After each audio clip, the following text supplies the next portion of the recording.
IPM is good science and good sense. So it is a system for managing pest problems using a range of safe, least toxic methods. IPM is integrated because it uses biological, organic, cultural, mechanical, and chemical options for managing pest problems. So integrated pest management.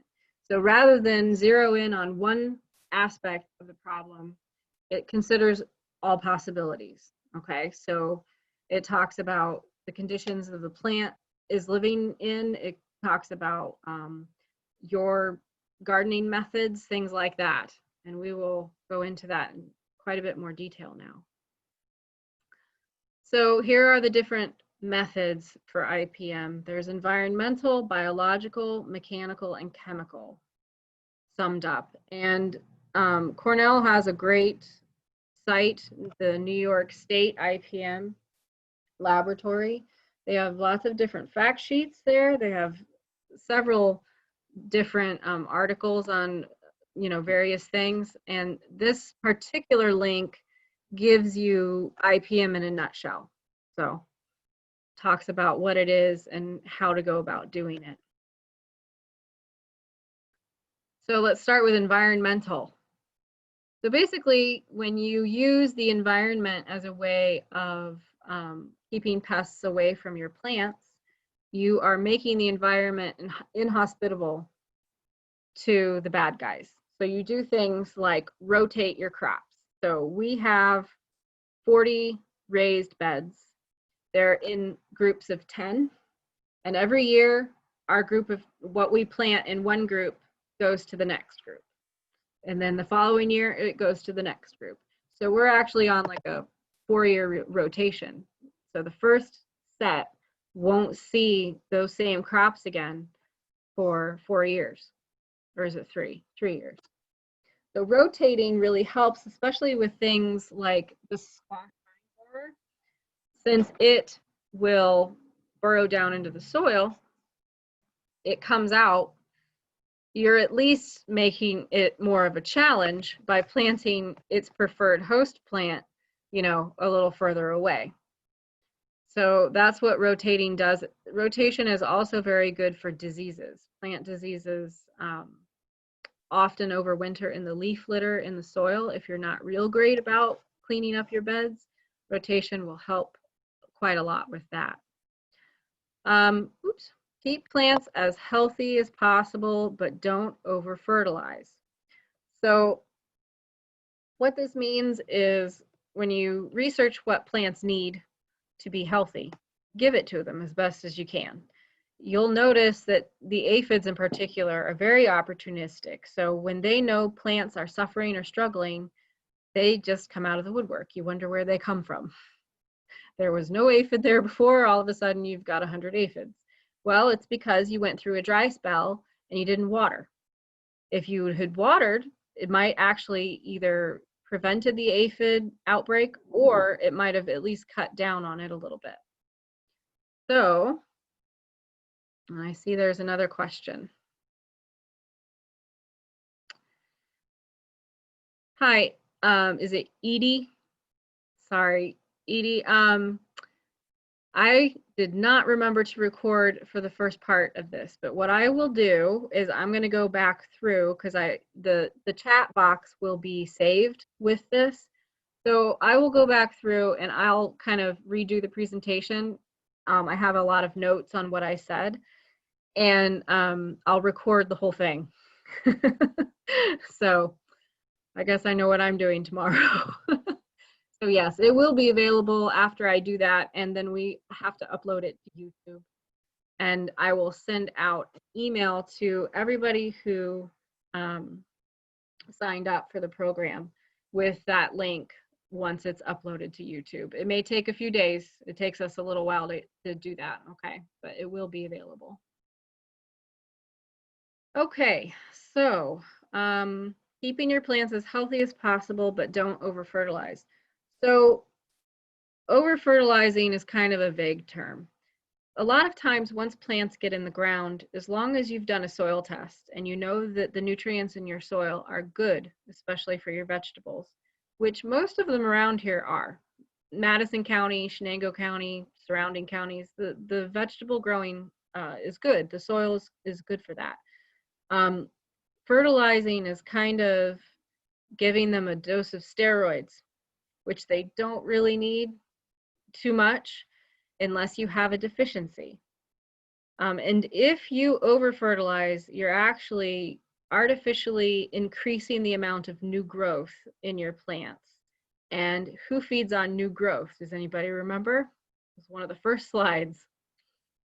Those aphids. They'll be one of the first thing that comes out of the woodwork if you are over-fertilizing your plants, okay? So, and it's hard to say how much fertilizer is too much, unfortunately, because it depends on the crop and it depends on your soil. So if you haven't had a soil test done, you should probably get one done if you're noticing that you're having problems with these pests, okay? You want to remove weeds that harbor pests. That's especially important with slugs. If you don't edge or keep the grass short around your garden beds, you're going to have a lot more problems with slugs, because slugs can burrow down into that nice, cool, wet grass down at soil level. And then as soon as things cool off, they come out and start feeding on your plants. Baffle pests with row cover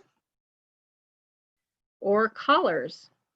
So row cover fabric, there's a picture of it up in the upper left-hand corner. We use this religiously on our farm, not as much for pest control, but we do use it because it insulates the ground and the plants. So like Sunday night, we are supposed to maybe get down to 38 degrees.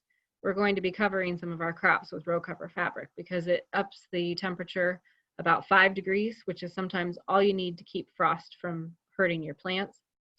But it can also be used to keep those cabbage butterflies from landing on your cabbages, if you can make a tight seal all the way around. And that's where we run into problems, is the roll that we bought isn't quite wide enough for our cabbage bed. So if we put it on there, what ends up happening is the cabbage loopers get underneath, lay their eggs, and I'm just tootling along and I lift the row cover fabric and holy moly, there's a ton of cabbage butterfly caterpillars everywhere feasting on our cabbages. So I have decided it's better not to use it for our particular circumstance. But it is a good preventative, it is a good physical barrier for a lot of pests if you can make a tight seal, okay? Row cover fabric is not that hard to find. You should be able to find it in some of the local nurseries. If not, of course, there's always the option of purchasing it online. It's not too expensive. We bought a 6-foot wide roll that I think was, I can't remember how long it was, but it was very long. And I think it only cost about $40, and we did it 6 or 7 years ago, and we're still using the same row cover fabric. Okay, collars. This is just something I decided to try one year when we were having problems with slugs eating our cabbages. A lot of insects are kind of lazy. If you baffle them a little bit, they're like, oh, okay, well, I can go eat something else over here. Slugs will take kind of the same path to your garden and to your plants every single time. So if you put something in their way, they will often just kind of give up because they're not that smart. So I started saving soup cans, you know, bean cans, aluminum metal cans, and I started putting them around the cabbages only when they're very small. And that has actually worked beautifully. No chemicals, just the cans. It keeps the slugs away. And if I go out there, which I often do at like 8:30 or 9 o'clock, just as the sun is starting to go down, that's when they come out. You go and you look, and you might see 1 or 2, and you just squash them. But before that, we were having a really serious problem. The slugs would eat the cabbages and some of our other crops before they even came above the surface of the soil.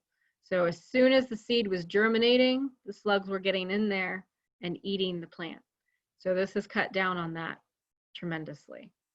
And then companion planting. Companion planting is something that we haven't done a lot of, so I don't have a lot of personal experience about it, but I know there are lots of books, and I've heard people, be very successful with companion planting. So don't be afraid to give it a shot, especially if it involves flowers. You might end up having some really beautiful beds too. Okay, so that's environmental. And then biological.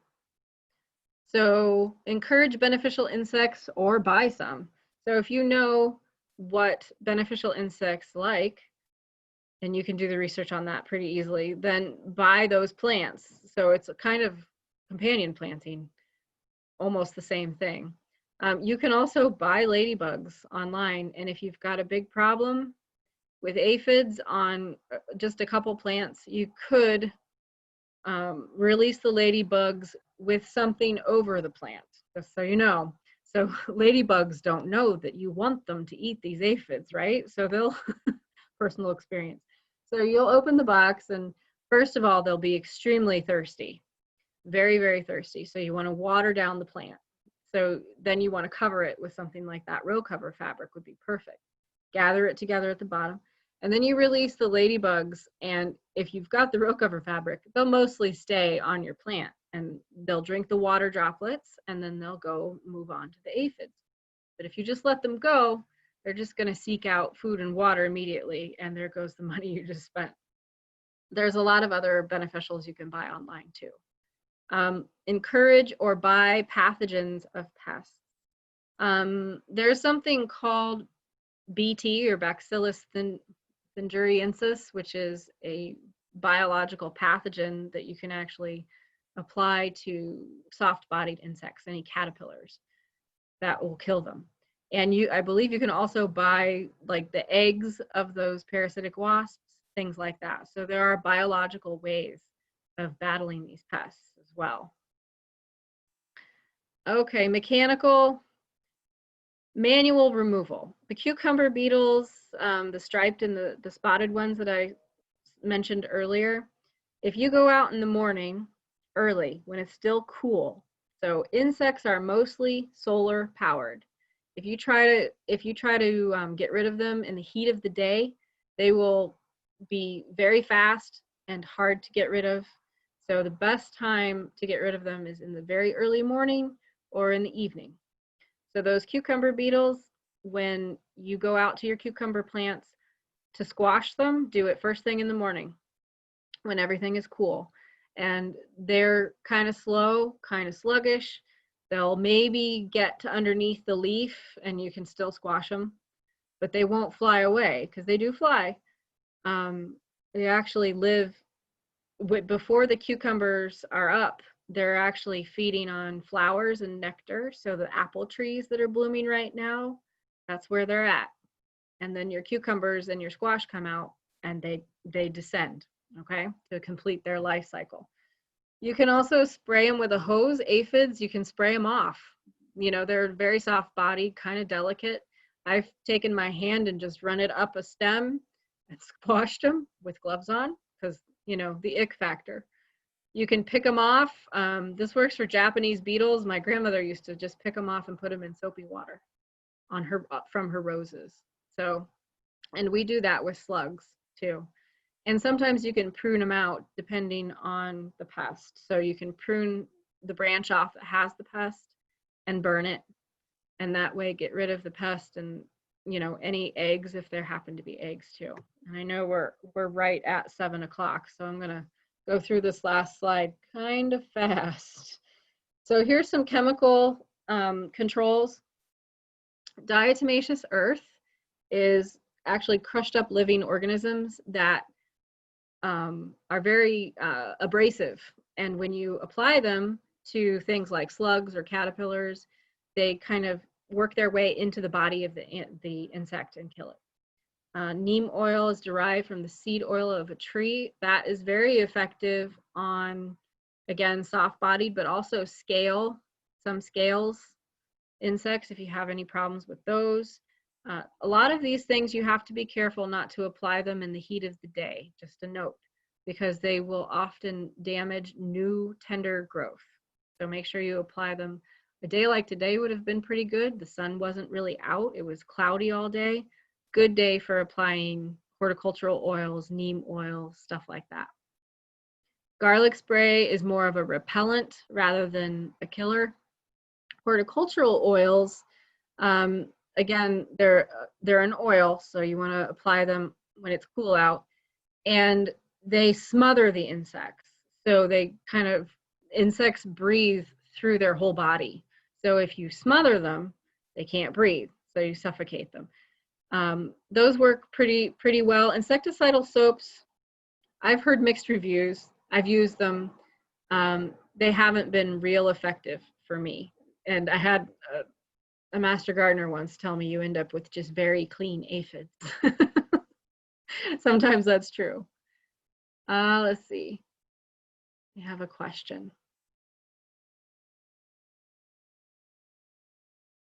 That's good, Patty. I can read it. Okay, so thanks. What insects will I be wasting my diatomaceous earth on? I feel like I go around sprinkling it like fairy dust everywhere. This is from Amber there. Yeah. Do you know what insects you use it on? Like what are you applying it for?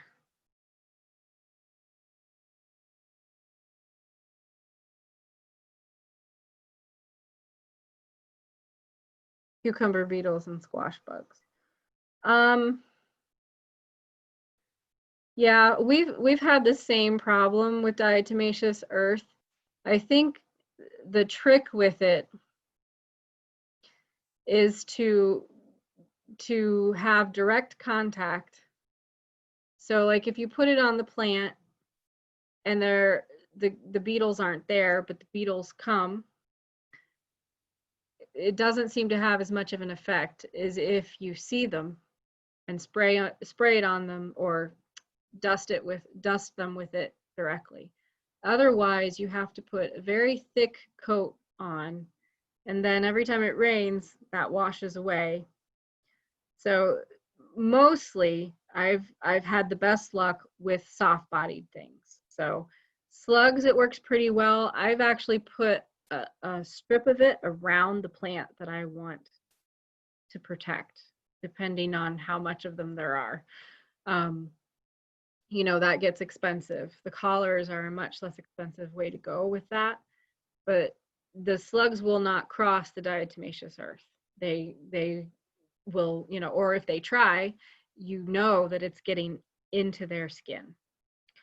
So if you can put a layer of it around, a circle of it around the plants you're trying to protect, that'll probably be the best way to go about doing that. You're right. Oh, go ahead, Rachel. Oh, sorry. I was just going to read the question. We have another question from Sherry. She says, does the diatomaceous earth kill the good bugs too? Unfortunately, it does. Yeah, it's non-selective. And that's one thing you have to be aware of in lots of these things. You know, the point of IPM isn't that these things on this slide aren't going to kill the good guys. They will. Maybe an exception is the yellow sticky traps there at the bottom, because they're laced with a pheromone to particularly attract certain insects. But all of these things will also kill the good guys. So you have to weigh your options and you have to decide how much damage am I willing to tolerate. You know, on cabbages, you can peel away a lot of those outer leaves. So like I said, I manually remove things on my cabbages, but we don't use too many chemicals at our place. But so it's a judgment call, and it's kind of a tolerance thing. Are wolf spiders a good bug? Most spiders are good, unfortunately, because there's a lot of them out there. But most spiders are going to eat ants and other things. I don't think they necessarily hunt out the bad bugs like aphids, like the aphid lion will, but they will eat, you know, some of the bad bugs. So if you can tolerate the wolf spiders, you know, I would leave them. This year we're leaving all of our snakes because we had quite an infestation of snakes a while ago, and then now we're noticing a lot more rodents. So, you know, there's this balance thing, like I said before. Pyrethrins, going back to the list, pyrethrins are derived from a species of chrysanthemum. There's a naturally derived version of pyrethrins that are organic and natural, and they work great. They kill a lot of bugs. They also, unfortunately, will kill the new growth of your plant if it's sunny and hot out. So again, you want to do it when it's cool and cloudy if possible. There's a what do you call it? Manufactured version of pyrethrins. So just check your labels when you buy things. Make sure you're getting, if that's what you want, because of course you can grow things conventionally too. But pyrethrins are a great option. You can find it also concentrated so that you just have to dilute it. Oops. And then the yellow sticky tracks, like I said, they're really good if you have a big infestation and if you happen to have a greenhouse or something like that, because they will cut down on the reproduction of the aphids. As they start flying around, they'll just go to the yellow sticky traps instead of mating with each other, because there is mating going on. They don't only produce asexually. Okay, so finally we have our resources. Lots of different resources out there. IPM, the New York State IPM program is at Cornell. There's a pest management guide for your home. It includes like home invader type pests too, you know, like millipedes and things like that that you don't want in your home, but it also has a section on garden pests. There's a great fact sheet about beneficials, vegetable garden pest fact sheet, deer control fact sheet, and the woodchuck control fact sheet. So lots of good stuff out there, no shortage of it, and hopefully you will get some good use out of what you have learned in this class today. 709. Went over a little bit. Sorry about that. Does anybody have any more questions while I'm here? There is my contact information and Tessa's. Oops. So feel free to drop us a line, send us a photo. How far away? Oh, sorry. Sorry, Rachel. Apparently the chat box is working for me today. How far away should you rotate your crops? Our beds are about, let's see, I think they're about 3 or 4 feet apart. So again, rotation won't be the answer for anything that can fly, obviously, but it will help cut down and maybe make it more of a challenge. So we rotate our groups of beds they're 3 or 4 feet apart, and we just rotate them to the next section. It's especially good for soil-borne pests, anything that's gonna overwinter in the soil, stuff like that. But you can go further, and probably I would say the further the better, as far as you can. You know, it depends on your space, but a minimum I would say is, you know, 3 to 4 feet away if you can manage that. If all you can manage, honestly, is just to not plant that exact same thing in that exact same spot, that's still going to help some. Okay. Anybody else? Any other questions?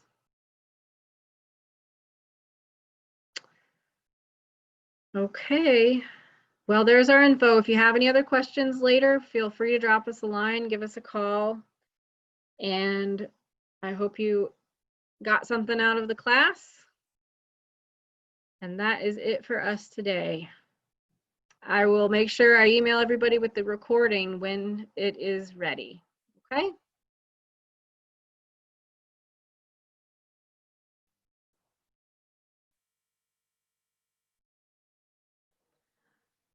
You're welcome, Judy. Oh, you're welcome, Johanna.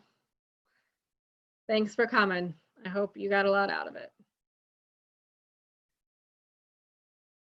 And I will be sending you all a evaluation form so you can tell us how we're doing, okay?